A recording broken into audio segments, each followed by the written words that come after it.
하나님 말씀 봅니다. 하나님 말씀 신약 성경 마가복음입니다. 마가복음 10장 35절에서 45절까지 보겠습니다. 마가복음 10장 35절에서 45절까지 같이 읽겠습니다. 세베대의 아들 야고보와 요한이 주께 나와 여짜오되 선생님이여 무엇이든지 우리가 구하는 바를 우리에게 하여 주시기를 원하옵나이다. 이르시되 너희에게 무엇을 하여 주기를 원하느냐? 여짜오되 주의 영광 중에서 우리를 하나는 주의 우편에 하나는 좌편에 앉게 하여 주옵소서. 예수께서 이르시되 너희는 너희가 구하는 것을 알지 못하는도다. 내가 마시는 잔을 너희가 마실 수 있으며 내가 받는 세례를 너희가 받을 수 있느냐? 그들이 말하되 할 수 있나이다. 예수께서 이르시되 너희는 내가 마시는 잔을 마시며 내가 받는 세례를 받으려니와 내 좌우편에 앉는 것은 내가 줄 것이 아니라 누구를 위하여 준비되었든지 그들이 얻을 것이니라. 열 제자가 듣고 야고보와 요한에 대하여 화를 내거늘 예수께서 불러다가 이르시되 이방인의 집권자들이 그들을 임의로 주관하고 그 고관들이 그들에게 권세를 부리는 줄을 너희가 알거니와 너희 중에는 그렇지 않을지니 너희 중에 누구든지 크고자 하는 자는 너희를 섬기는 자가 되고 너희 중에 누구든지 으뜸이 되고자 하는 자는 모든 사람의 종이 되어야 하리라. 인자가 온 것은 섬김을 받으려 함이 아니라 도리어 섬기려 하고 자기 목숨을 많은 사람의 대속물로 주려 함이니라. 아멘.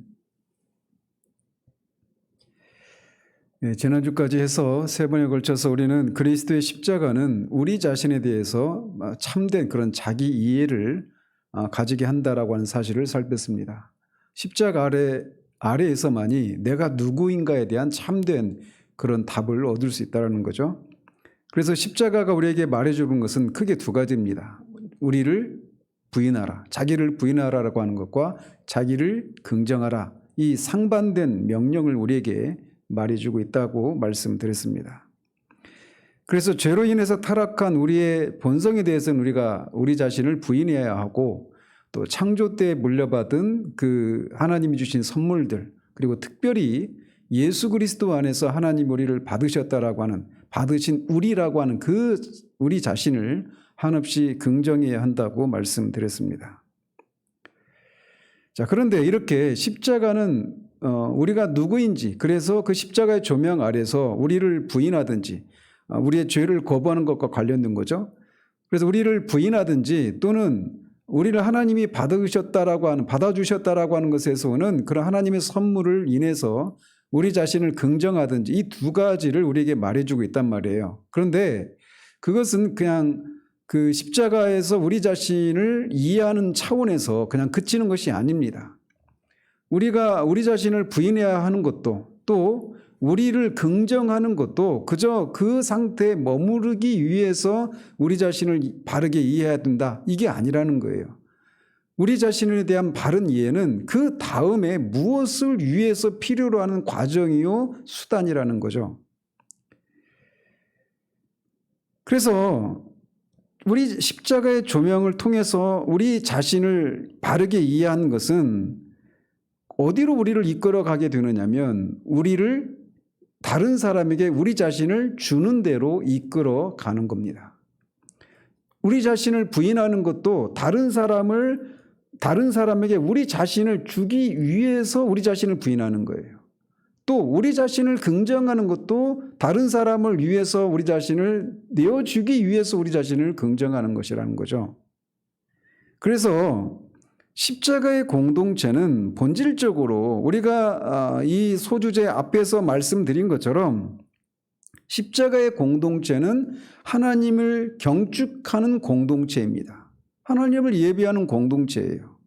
그러면서 또 동시에 오늘 이 소주제, 자기 희생과 자기 사랑이라고 하는 이 소주제 하에서 내린 결론인데 이 십자가의 공동체는 다른 사람을 섬기는 것 안에서 나타나야 한다라고 우리가 결론을 내릴 수 있습니다.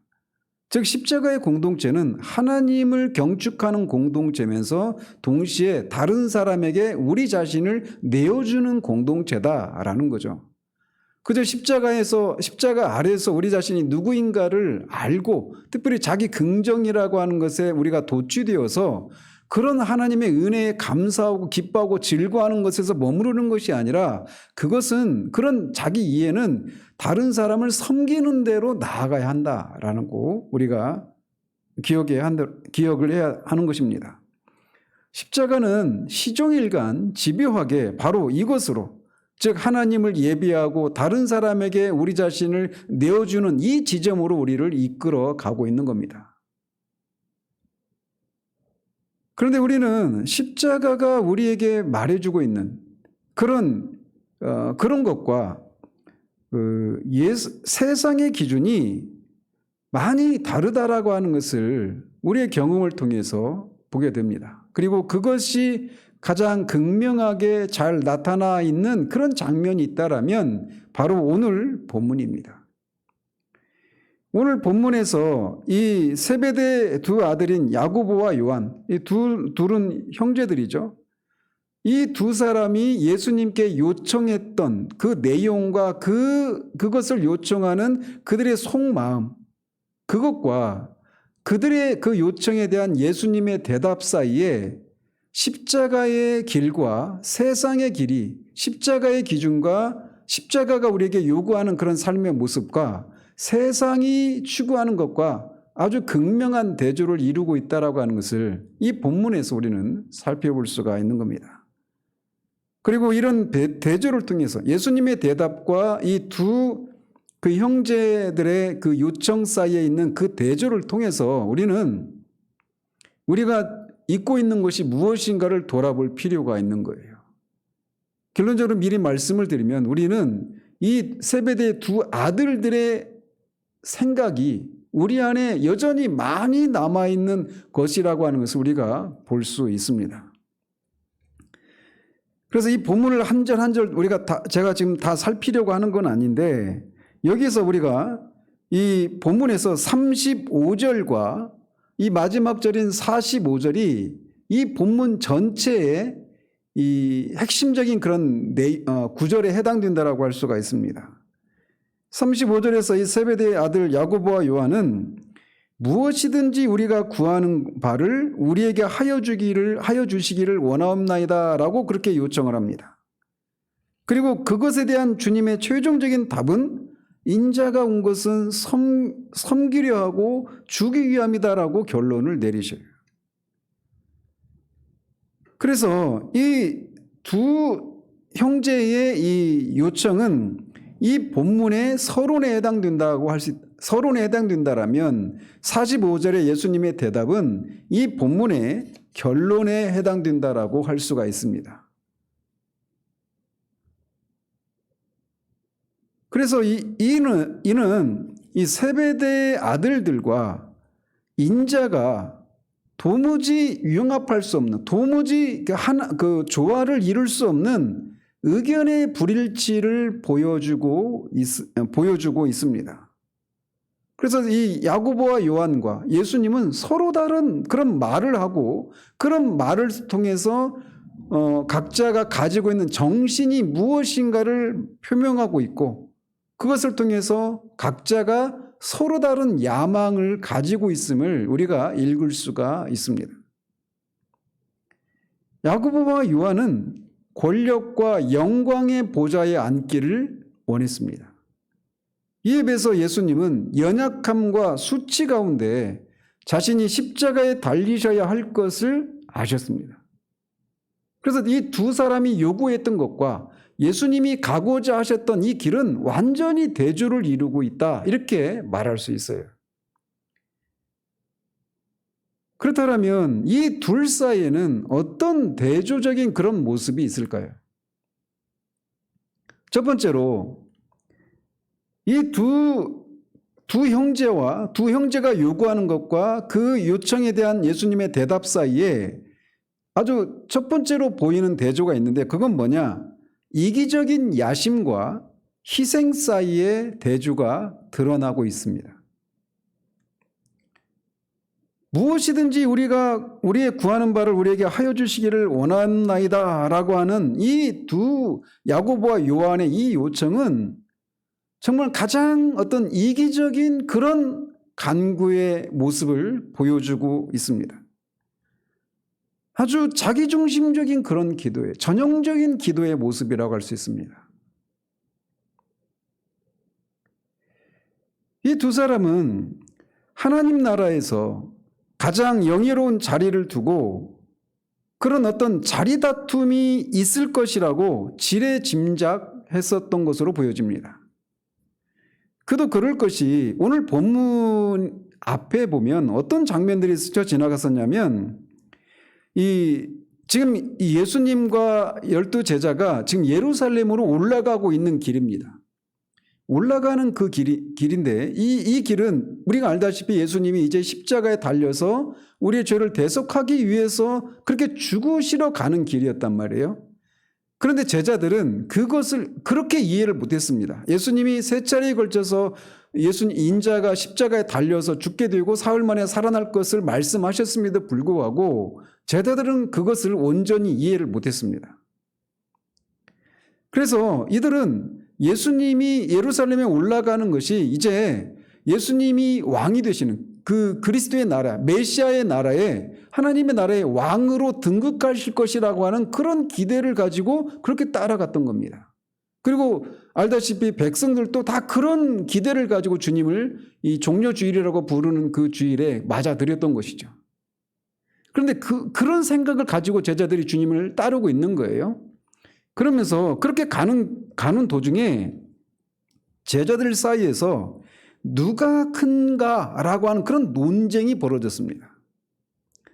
그러니까 누가 큰가라고 하는 이런 논쟁도 궁극적으로는 이제 장차 하나님 나라에 예수님이 하나님 나라의 왕으로 등극하시면 자기들도 거기서 한 자리 차지하지 않겠습니까? 그런 것과 연관되어서 누가 큰가라고 하는 이런 논쟁이 벌어졌던 거예요. 그리고 그렇게 예수님이 예루살렘을 올라가는 도중에 이 바로 앞에 우리가 그 부자 청년이라고 하는 그 사람을 만납니다. 영생을 얻기 위해서는 어떻게 해야 되느냐라고 하는 이런 질문에 예수님이 네가 가진 모든 것을 팔아서 가난한 사람에게 주고 나를 따르라고 말씀하시죠. 그러니까 이 청년이 재물이 너무 많아서 근심하고 돌아갑니다. 그리고 그렇게 돌아가고 나서 그 예수님이 부자가 천국에 들어가기가 낙타가 바늘길을 통과하는 것보다 어렵다 이런 말을 하니까 그럼 누가 그 구원을 얻을 수 있느냐 이런 질문에 사람으로는 할 수 없지만 하나님으로는 가능하다 이런 말씀을 하셔요. 그러자 베드로가 주님 우리가 주님을 위해서 모든 것을 버리고 주님을 따랐으니 우리는 그럼 무엇을 얻겠습니까? 이렇게 묻습니다. 이 베드로의 이 질문 속에도 자신들이 주님을 위해서 이렇게 모든 것을 희생했으니까 이제 장차 이 예루살렘에 올라가서 하나님 나라의 왕으로 주님이 등극하시면 이제 자신들은 그 나라에서 뭘 얻을 것인가라고 한 이런 기대를 가지고 물었던 거예요. 이 전체적인 맥락 속에서 보면 말이죠. 이것은 마치 지금 이제 새 정부가 우리나라도 새 정부가 출범하려고 하고 있죠. 그래서 인수위 안에서 새 정부에서 한 자리를 차지하기 위해서 서로 음해하고 갖은 공작과 암투가 벌어지고 있는 그러고 있는 것처럼 제자들 사이에서도 이런 것들이 있었던 거예요. 그렇기 때문에 요한과 야고보는 미리 한 자리를 예약을 해놓는 것이 현명하다라고 하는 판단을 했던 것으로 우리가 합리적으로 추정할 수 있습니다. 그래서 그들은 예수님과 함께 그 새 영어 성경에는 이렇게 번역을 했어요. 공직에 앉게 해달라고 그렇게 요청을 했다라는 거죠. 하나님 나라의 그 왕으로 등극하시니까 그 나라의 공직 한 자리를 차지할 수 있도록 해달라고 요청을 한 거예요. 근데 그것에 대해서 칼빈은 인간의 허영심을 나타내는 투명한 거울일 뿐이다. 이렇게 그들의 그 요청을 그렇게 판단을 합니다. 그래서 이들이 우리가 구하는 것 무엇이든지 우리에게 해주시기를 원합니다라고 하는 이들의 이 태도는 참된 기도자와는 정반대에 있는 그런 간청이라고 할 수가 있습니다. 참된 기도자는 하나님의 뜻을 우리의 뜻에 굴복시키는 것을 결코 목적으로 삼지 않습니다. 참된 기도는 하나님의 뜻에 우리의 뜻을 굴복시키는 과정이지 우리의 뜻을 관철시키기 위해서 하나님의 뜻을 꺾는 것, 이게 참된 기도의 태도가 아니란 말이에요. 그런데 그것과는 완전히 정반대인 것이죠. 자기들이 원하는 무엇이든지 해주기를 원합니다. 그런데 이렇게 참된 기도는 하나님의 뜻에 우리의 뜻을 굴복시키는 것인데, 그리고 그것에 비하면 야고보와 요한은 정반대의 그런 기도자의 모습을 자기 중심적인 이기적인 그런 기도자의 모습을 보여주고 있는데, 이런 모습이 세상에, 아니 심지어 교회 안에도 이런 모습의 사람들이 가득하다라는 겁니다. 그래서 세상과 교회 안에는 야고보와 요한과 같은 사람들, 즉 정치꾼과 지위를 추구하는 사람들, 명예와 위신에 굶주려 있는 자들, 그리고 삶을 통해서 얼마나 많은 업적을 쌓았는가에 의해서 사람들의 그런 가치를 평가하는 사람들, 그리고 끊임없이 성공을 꿈꾸는 그런 사람들로 가득 차 있습니다. 거듭 말씀드리지만 이런 사람들의 모습이 세상에만 있는 것이 아니라 교회 안에도 있다라는 거예요. 그래서 그들은 예수님을 인해서 자신이 품은 그 큰 야심을 이루고자 그렇게 허덕이고 있는 거예요. 세상은 그거를 대놓고 추구한다라면 교회는 그것을 은근한 방식으로 추구하고 있을 뿐 속내는 똑같습니다. 그런데 이런 야고보와 요한에게서 보이는 이런 세상 사람들의 그 모습, 이런 것들은 십자가의 길과 양립할 수가 없습니다. 같이 갈 수가 없는 거예요. 인자가 온 것은 섬김을 받으려 함이 아니라 도리어 섬기려 하고 주려 함이라. 주님은 아주 단호하게 말씀하십니다. 그래서 예수님은 하늘의 권세와 영광을 버리고 자신을 낮추셔서 종이 되셨습니다. 그분은 거리낌이 없이 그 일을 할 때 갈등하고 어떤 할까 말까 이런 것이 아니라 거리낌이 없이, 그리고 두려움이 없이 경멸당하고 무시하던 그런 사회, 그런 각 계층의 사람들에게 자신을 기꺼이 주셨습니다. 우리 주님에게서 떠나지 않았던 한 가지 생각은 자신을 통해서, 자신의 삶과 존재를 통해서 하나님이 영광을 받으시는 것과 자신의 사역을 통해서 하나님의 형상을 지닌 인간들이 유익을 얻는 것, 이것이 주님에게서 떠나지 않았던 생각이었습니다. 그런데 우리가 이 두 가지, 하나님의 영광과 하나님의 형상으로 빚어진 그 인간이 유익을 받는 것, 이것은 서로 구분되어지는 것이 아닙니다. 구분할 수 있지만 분리되는 것이 아니에요. 사람에게 유익하게 하는 것을 통해 보이지 않는 하나님께 영광을 돌리는 것이기 때문에 이 두 가지는 구별은 되지만 분리되지는 않습니다. 어쨌든 우리 주님의 마음엔 하나님이 영광 받으시는 것, 하나님의 영광을, 하나님을 위해서 일을 하는 것이 그분의 양식이라고 말씀하셨을 정도로 온통 그분의 마음에는 아버지 하나님께서 영광을 받으시는 것이었어요. 그리고 아버지의 형상으로 지음받은 인간들이 유익을 얻는 것, 이것이 우리 주님의 마음에 가득했던 것이죠. 그리고 이것을 증진시키기 위해서 그분은 심지어 십자가의 수치까지도 기꺼이 참으셨던 겁니다. 그런 주님이 우리에게 그분을 따르라고. 그래서 우리 자신을 위해서 큰 것을 찾지 말고 먼저 하나님의 규범과 하나님의 의를 추구하라고 명령하십니다. 나를 따르라라고 하는 이 말씀에는 주님이 사셨던 그 삶의 방식과 그 삶의 목적을 가지고 주님을 따르라고 말씀하시는 거예요. 그런데 그렇기 때문에 이 야고보와 요한이 이렇게 이 자신의 그런 이기적인 그런 허영심을 추구하는 이 그들의 길과 예수님의 희생의 길, 이 두 길이 서로 대조가 되어 있다는 것이죠.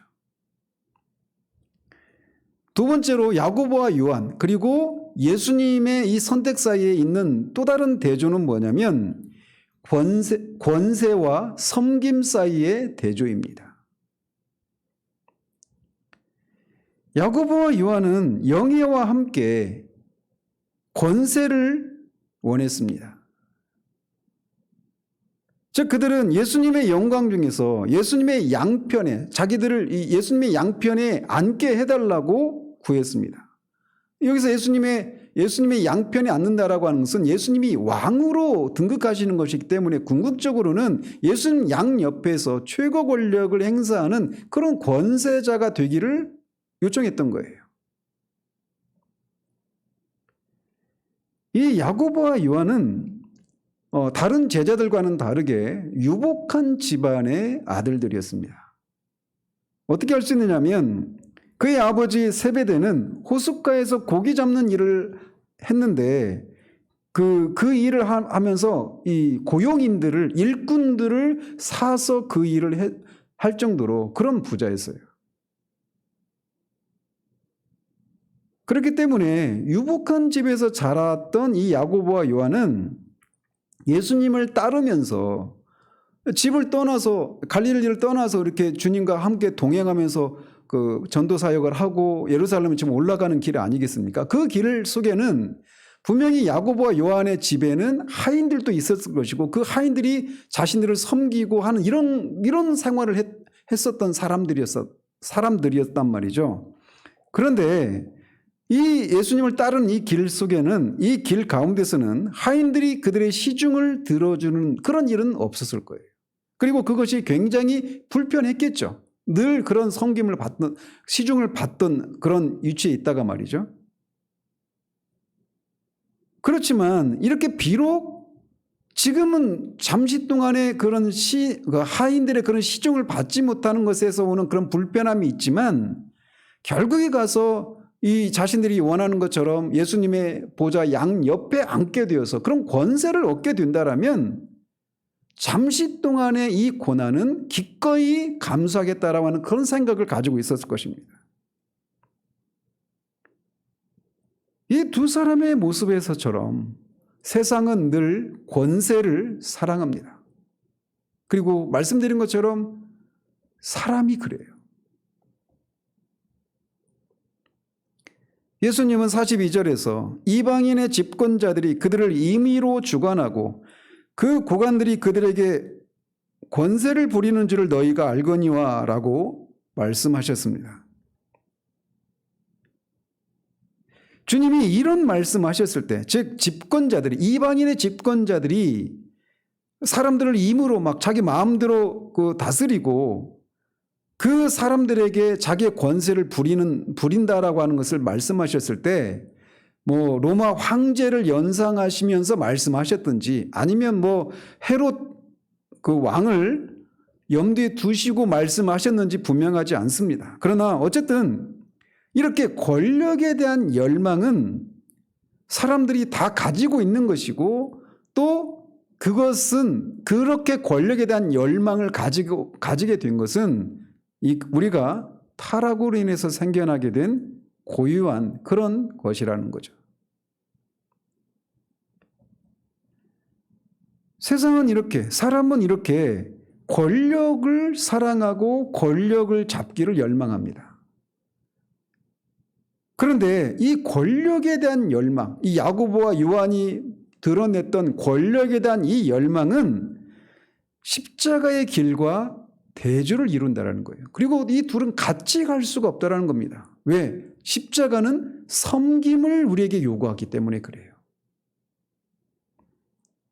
인자가 온 것은 섬김을 받으려 함이 아니라 도리어 섬기는 것이다라고 주님은 말씀하고 있는 겁니다. 주님의 이 말씀은 제자들의 입장에서 보면 굉장히 충격적인 그런 말씀이라고 할 수가 있습니다. 왜냐하면 주님은 여기서도 인자라고 자신을 칭하고 계시잖아요. 근데 여기서 말하는 인자는 다니엘서 7장에서 나오는 인자를 가리키는 거예요. 그 다니엘서 7장에서 예언되었던 인자가 자신이라고, 이 인자를 자신의 전유물로 그렇게 그 호칭을 그렇게 자신의 것으로 전유하고 있단 말이죠. 그런데 그 다니엘서 7장 13절 14절에 보면 이렇게 되어 있어요.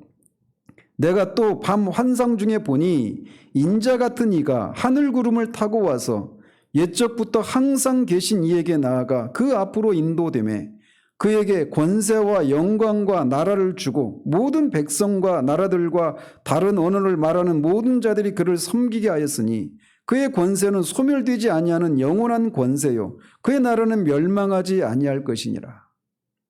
이 다니엘서 7장에서 예언된 인자가 취하는 영광은 이런 것입니다. 그에게 권세와 영광이 주어지고 나라가 주어져서 모든 나라, 모든 언어, 모든 백성들이 그를 권세자로 왕으로 섬기는, 그리고 그 나라의 영광이 영원히 지속된다라고 그렇게 예언되어 있단 말이에요.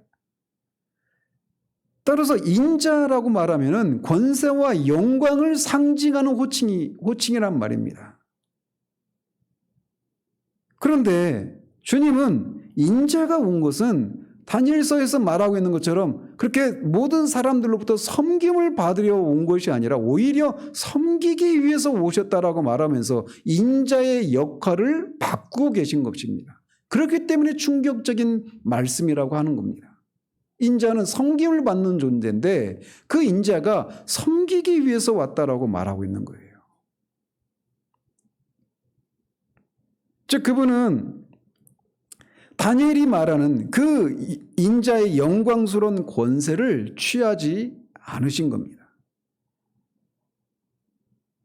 그분은 권세와 영광을 받아서 모든 자들로부터 섬김을 받으러 온 것이 아니라 오히려 이사야서 53장에서 말하고 있는 여호와의 종, 고난받는 메시아, 고난받는 종으로 오셨다라고 말씀하고 있는 거예요. 예수님은 다니엘이 예언한 인자의 영광과 이사야가 예언한 여호와의 종이라고 하는 이 두 가지 모습을 자신에게서 한데 합쳐버리셨습니다. 그래서 그분은 영광스러운 인자이시기도 하고 동시에 고난받는 종이기도 한 거죠. 이것은 역설입니다. 인자는 영광받는 존재입니다. 종은 수치스러운 존재예요. 그런데 이 둘을 자신 안에서 종합을 이루고 있는 겁니다. 그분은 영광스러운 인자이시면서 동시에 고난받는 종이에요. 영광과 고난, 이것은 같이 갈 수가 없는데 이거를 자신에게서 하나로 합치고 계신 겁니다. 즉 이것을 통해 주님이 말씀하고 있는 건 뭐냐?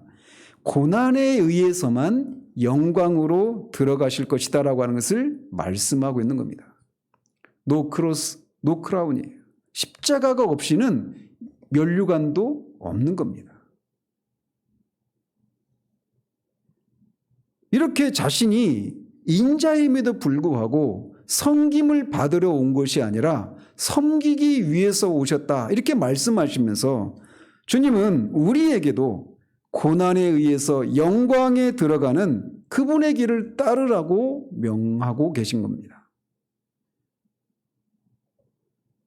세속사의 통치자들은 계속해서 자신의 지위를 이용해서 다른 사람들을 조종하고 착취하고 폭정을 행사합니다. 그렇지만 43절에서는 세상은 그런데 43절에서는 너희 중에는 그렇지 않을지니 라고 말하면서 십자가의 공동체와 세상의 그런 권력자가 어떻게 대조를 이루고 있는가를 우리에게 말씀하고 계신 거예요. 그분의 새로운 공동체인 십자가의 공동체는 다른 원리에 의해서 작동되는 공동체라고 말씀하고 있는 겁니다. 그리고 다른 모범, 즉 세속 권력자들이 자신의 수하 있는 사람들에게 압제하는 그런 방식으로 자신의 권세를 행사하는 것이 아니라 그런 것과는 대조되게 십자가의 공동체는 겸손한 섬김을 따라서 조직되어야 한다라고 말씀하고 있는 겁니다. 리더십과 로드십, 지도력과 이 지배권은 서로 구별되는 개념입니다. 그래서 진정한 기독교적인 지도력의 상징은 우리가 흔히 그런 얘기 하잖아요. 목사님들이 카리스마가 있다 이런 얘기 하잖아요. 그 말을 사용할 때 굉장히 우리 시대에는 그 말이 굉장히 그 잘못된 생각을 가지고 그런 용어를 씁니다. 진정한 기독교적인 지도력의 상징은 제왕이 입는 자주색 옷이 아니라 노예가 걸치는 거친 천으로 만든 앞치마다라고 존 스토트는 말이에요. 그것은 상아와 황금의 보좌가 아니라 발을 씻을 한 동이의 물이다라는 거죠. 요한복음 13장에 나오는 것처럼 주님이 선생으로 주로 오셨음에도 불구하고 그래서 섬김을 받으셔야 하는데 오히려 제자들의 발을 씻어주시는 그런 모습을 통해서 십자가의 공동체의 모습이 무엇인가를 우리에게 말해주고 있는 거예요. 우리는 흔히 우리를 하나님의 종, 하나님의 노예, 그리스도의 노예, 그리스도의 종 이렇게 말하는데 그 행태는 종님이에요. 노예님이에요. 섬김을 통해서 기독교의 그 리더십을 보이는 것이 아니라 섬김을 받으려고 하는 이런 모습을 통해서 우리의 신분을 잊고 있다라는 거죠. 이렇게 이 야고보와 요한은 권세를 취하려고 했고 예수님은 섬기고자 했습니다. 이런 면에서 서로 대조를 이루고 있어요. 마지막으로 이 야고보와 요한과 예수님 사이에 드러난 대조는 안락과 고난 사이의 대조다라고 할 수 있습니다. 야고보와 요한은 영광 중에 보좌를 달라고 함으로써 영예와 권세를 가지기를 원했을 뿐만 아니라 그런 영예와 권세를 가지고 누릴 수 있는 안락한 삶도 안전한 삶도 요구했던 것이죠. 이들은 예수님을 따르기 위해서 스스로 떠돌이 방랑자가 여행자가 되었습니다. 그것은 그들이 그 유복한 집에서 태어나서 안락한 집에서 생활하는 것과는 비교가 되지 않는 불편한 생활이었을 거예요. 풍찬노숙하는 게 쉽지가 않은 일이죠. 그래서 예수님은 그들에게 너희들이 내가 마시는 잔과 이 잔을 마실 수 있느냐, 잔과 세례를 받을 수 있겠느냐 이렇게 물었을 때 그들은 재빨리 할 수 있습니다라고 대답했습니다. 이 야고보 요한은 예수님이 마시고자 하시는 그런 잔과 세례가 무엇인지를 오해하고 있었던 모양이에요. 주석가대에 따르면 이 잔과 세례라고 말할 때 그것은 특히 이제 그 헤롯 왕이 그 연회를 베풀기 전에 연회를 앞두고 사치스러운 그런 목욕을 하는 거, 이거는 이제 세례를 받는 것으로 그렇게 했다라고 얘기를 합니다. 그러니까 제자들은 그 생각을 했던 거예요. 헤롯이 이 왕으로서 그 큰 잔치를 앞두고 막 거나하게 아주 화려한 그런 이 목욕을 하는 이런 것처럼 그런 세례를 받을 수 있겠느냐, 그리고 그 잔치에 그런 잔을 마실 수 있겠느냐 이렇게 받아들이고 할 수 있습니다 이렇게 대답했다라는 것이죠. 그렇지만 우리가 알다시피 예수님이 이렇게 말씀하신 것은 헤롯이 즐기는 그런 그 잔치를 앞두고 마시는 그런 잔과 그런 목욕이 아니죠. 주님의 고난의 세례를 말하는 것이죠. 그런데 이 둘은 주님이 말씀하신 의도를 모른 채 할 수 있다라고 말하면서 말했단 말이에요. 그리고 그것에 대해서 주님이 너희들이 잔과 세례를 실제로 함께 나눌 것이다 이렇게 말씀하셨어요. 그리고 이것은 나중에 야고보가 헤롯 안디바에 의해서 참수를 당하고 요한은 요한계시록에 나오는 것처럼 밤모섬에 유배를 당하는 이런 것을 통해 그게 실제로 이루어지게 되죠. 이렇게 야고보와 요한과 그 둘이 요구했던 것들 속에는 이렇게 그들의 요구와 그들의 요구에 대한 예수님의 대답 사이에는 세 가지 이런 대조가 드러나고 있습니다. 그런데 우리가 간과하기 쉬운 게 뭐냐면 이런 야고보와 요한의 이런 모습을 보면서 우리는 이들과는 다른 어떤 재판관의 입장에서 이들을 보게 된다라는 거예요. 그렇게 해서는 안 되는 것이죠. 우리가 쉽게 비난할 수 있는 야고보와 요한의 이런 정신이 우리에게 여전히 남아있다는 거예요. 즉 이기적인 야망과 허영을 채우고자 하는 그런 것들, 권력을 쥐어서 섬김을 받고자 하는 것들, 그 결과 안락한 삶을 살고자 하는 이런 정신이 여전히 우리들에게 남아있다는 거예요. 특별히 우리가 점점 이 물질적으로 풍요로운 그런 시절을 우리가 살고 있어서 우리에게 더욱더 이런 모습이 많이 드러납니다. 그리고 우리가 살고 있는 이 시대에 유행하고 있는, 풍미하고 있는 번영신학이라고 하는 것. 삼박자 신앙이라고 하잖아요. 삼박자 축복이라고. 영혼이 잘 되고 우리가 부자가 되고 육체적으로 건강한 것. 이것이 하나님으로부터 우리가 복을 받은 증거라고 생각하는 그런 것들이 지금 풍미를 이루고 있잖아요. 온통 그것을 위해서 하나님을 섬깁니다.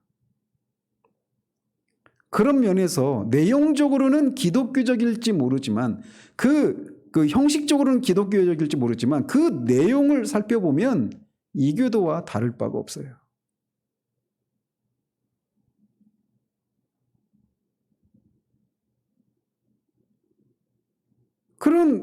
이런 시대에 우리는 우리의 삶이 안정되고 그래서 우리의 삶이 안락하고 한 이런 것들이 우리가 추구해야 될 바고 우리의 어떤 권리처럼 생각을 합니다. 그래서 주님을 위해서 무엇인가 어떤 희생을 하고 어떤 대가를 치르고 어떤 모험을 하는 안정적인 것이 아니라 어떤 모험을 하는 이런 것들을 그리고 계산적이지 않게 다른 사람을 위해서 자신을 내어주고 희생하는 이런 것들이 그런 삶을 사는 그리스도인들이 전혀 없는 건 아닌데 희귀한 그런 시대를 살고 있어요. 그런 사람들에 대해서 응원은 할 수 있을지 모르지만 내가 그런 사람이 되는 것에 대해서는 주춤하고 뒤로 물러가 있는 이런 모습들이 만연한 시대를 우리가 살고 있다는 것이죠.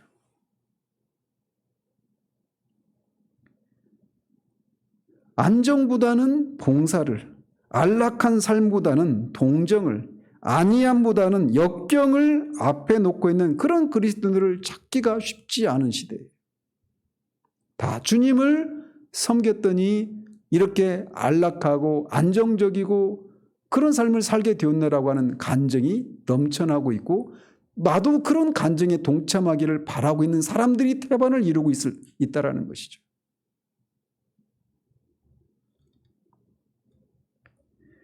따라서 안전을 구하는 것은 주장하는 것은 십자가의 길과 양립할 수가 없습니다. 주님이 성육신하시고 십자가의 속죄를 이루기 위한 이런 것은 엄청난 모험을 치르는 것입니다.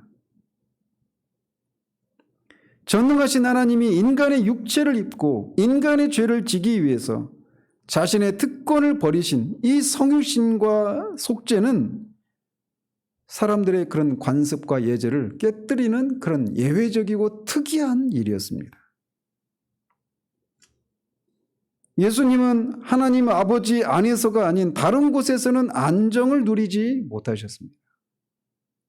그런데 우리는 하나님 아버지 안에서가 아니라 다른 것 속에서 안정을 추구하고자 하는 것들이 있다는 거죠. 그렇기 때문에 예수님을 따르는 것은 하나님 아버지를 위해서 항상, 아니면 적어도 어느 일정 정도만큼 불안정과 위험 그리고 거부를 각오하는 그런 삶이어야 하는 겁니다. 왜? 우리의 주님이신, 우리의 주인이신 주님이 그런 삶을 사셨기 때문이에요. 예수님이 사셨던 삶을 우리가 따르는 그런 자들이기 때문에 예수님이 이렇게 하나님 아버지를 위해서 불안정과 위협과 거부를 당하는 그런 삶을 사셨던 것처럼 우리도 그런 삶을 살아야 한다는 것이죠. 이것이 십자가의 길이에요. 그리고 이 길로 우리를 부르셨다는 것이죠. 그게 십자가의 공동체가 살아야 할 삶의 길인 것입니다. 이처럼 야고보와 요한이 영예와 권세와 그에 따른 안락한 안정을 탐냈던 반면 우리 주님의 전 생애는 희생과 섬김과 고난으로 점철된 삶이었습니다. 이 두 가지는 양립할 수가 없습니다. 영예를 택할 것인지 희생을 택할 것인지 권세를 택할 것인지 섬김을 택할 것인지 안락한 안정을 택할 것인지 고난을 택할 것인지 이 둘 중에 하나이지 이것도 하고 저것도 하는 이런 길이 아니라는 거예요. 그래서 마가는 이 야고보와 요한이 예수님께 요청했던 이 사건을 예수님이 십자가에 대해서 언급했던 그 직후에 그리고 그 이후에 그 둘 사이에 이 얘기를 끼워놓고 있습니다.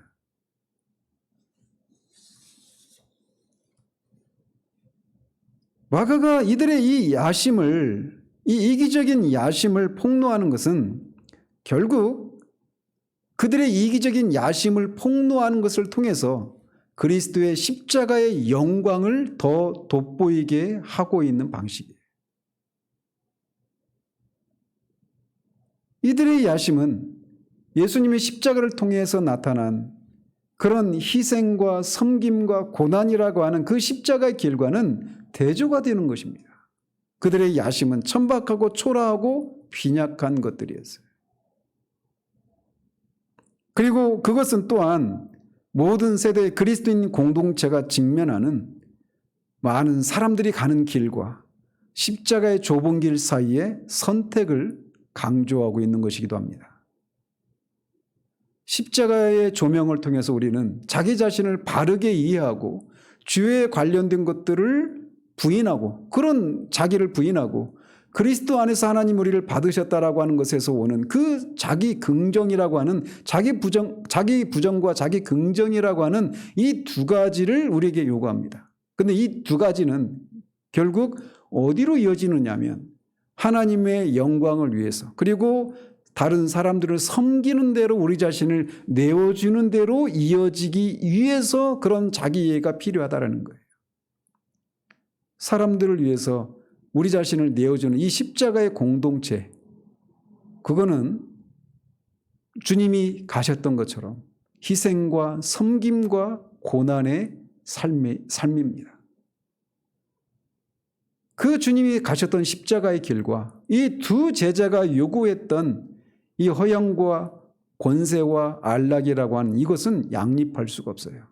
그렇다면 이렇게 우리는 십자가의 공동체는 다른 사람을 섬기는 대로 부름을 받은 그런 공동체인데 우리는 어떤 영역에서 섬겨야 할까요? 이 내용은 다음 주에 살펴보도록 하겠습니다. 기도하겠습니다. 하나님 아버지, 예루살렘을 향해 올라가는 이 주님의 제자들 중에 야고보와 요한이 주님께 요구했던 그 내용과 그 요청에 대한 주님의 답변 속에서 십자가의 공동체가 걸어가야 될 그 십자가의 길이 무엇인가를 우리가 이 시간 살펴보았습니다. 그것은 희생의 길이요, 섬김의 길이요, 고난의 길임을 우리가 이 본문을 통해, 주님의 대답을 통해 우리가 보게 됩니다. 모든 것이 예전에 비할 수 없이 풍요로워진 이 시대 가운데 우리는 너무나 자주 우리가 이런 삶의 길로 부름을 받았다는 사실들을 망각한 채 처음 주님이 우리의 인생을 찾아오셔서 우리에게 구원의 은혜를 베풀어 주셨을 때 주님을 위해서 기꺼이 모든 것을 그렇게 내어놓고 주님을 위해 희생하고 다른 사람을 섬기고 주님이 가셨던 그 고난의 길을 기꺼이 가겠노라고 고백을 했음에도 불구하고 우리가 그 삶에 직면하게 되었을 때 정작 우리 안에 그렇게 여전히 감추어놓았던 그런 야고보와 요한에게서 드러나는 그 야망들이 꿈틀대는 모습들을 보게 됩니다. 하나님, 우리를 불쌍히 여겨주셔서 십자가가 우리에게 무엇을 요구하고 있는지를 다시금 정직하게 직면할 수 있도록 도와주시고 우리가 원하는 대로의 삶이 펼쳐지지 않는 데서 오는 그런 자기 연민에서 우리를 건져주시기를 소원합니다. 다시금 우리가 주님을 위해서 이런 삶의 길을 가야 될 사람임을 알고 기꺼이 이 고난을 통과한 후에 주님이 영광을 취하셨던 그 길을 바르게 따라가는 우리들 될 수 있도록 도와주시기를 원합니다. 예수 그리스도 이름으로 기도합니다. 아멘.